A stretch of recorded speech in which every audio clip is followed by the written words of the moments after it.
ইসলামপুরে বিজেপির ঘর ভাঙল তৃণমূল কাউন্সিলর মানিক দত্তের ঘাসফুলে যোগদান। বিধানসভা নির্বাচনকে সামনে রেখে উত্তর দিনাজপুর জেলার ইসলামপুর বিধানসভা কেন্দ্রের রাজনৈতিক সমীকরণের নতুন মোড়।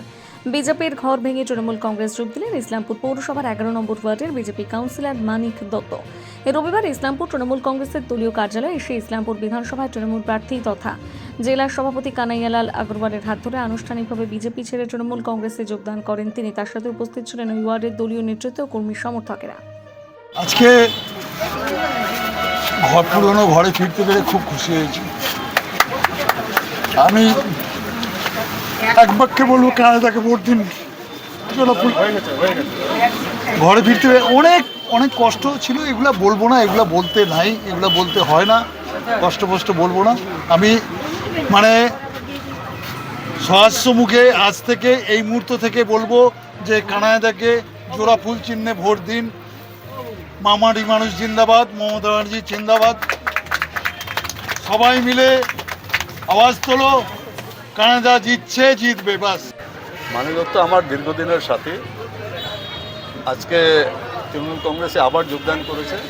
ও বিজেপিতে গেলেও আবার যায়নি, এটাই বলতে হবে। কেন বিজেপির কোনো কর্মসূচিতে আমি বিগত এক বছর কেন পার্লামেন্ট ইলেকশন আগে ও গেছিলো, তারপর আজ পর্যন্ত কোনো কর্মসূচিতে ওকে অংশগ্রহণ করতে দেখিনি।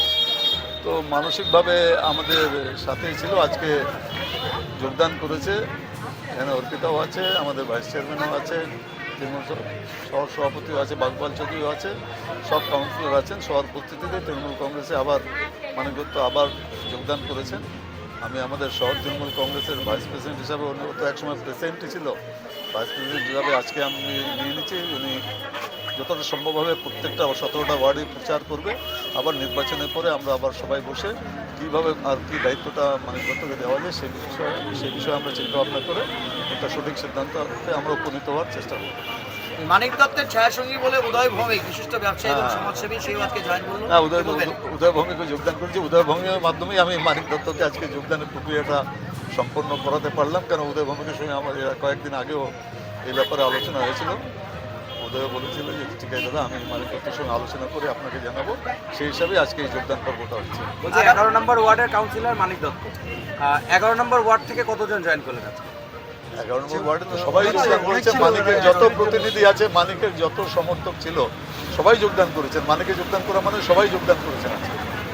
আচ্ছা, এই বিষয়ে অতটা জানা নেই, কেননা মানিকদা বিজেপিতে জয়েন করেছিলেন, তবে কিন্তু বিজেপিতে কোনোদিনই তিনি অ্যাক্টিভভাবে কোনো কাজ করেননি, তিনি বাড়িতেই থাকতেন। এটা তার ব্যক্তিগত ব্যাপার, তিনি স্বাচ্ছন্দ্য বোধ করতে হয়তো করেননি আমাদের সঙ্গে। এটা মানিক দত্তের দাদার, মানিকদার সম্পূর্ণ ব্যক্তিগত ব্যাপার। ভোটে কোনো প্রভাব পড়বে? না, বিন্দুমাত্র প্রভাব পড়বে না। কারণ ওটা হচ্ছে, দেখুন, দাদার ব্যাপার আর জনগণের মানসিকতা কিন্তু আলাদা।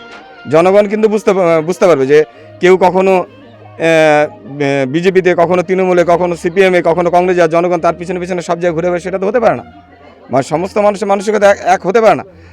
ব্যক্তি তার নিজের স্বার্থে যদি দল ত্যাগ করে, তার পিছনে যে কর্মীরা, তারাও যে তাদের কি স্বার্থ পূরণ হবে, তাদের তো কোনো স্বার্থ পূরণ হবে, তারা যাবে কিনা সেটা তাদের মনে হয় না সেইভাবে সাড়া পাবে। মানে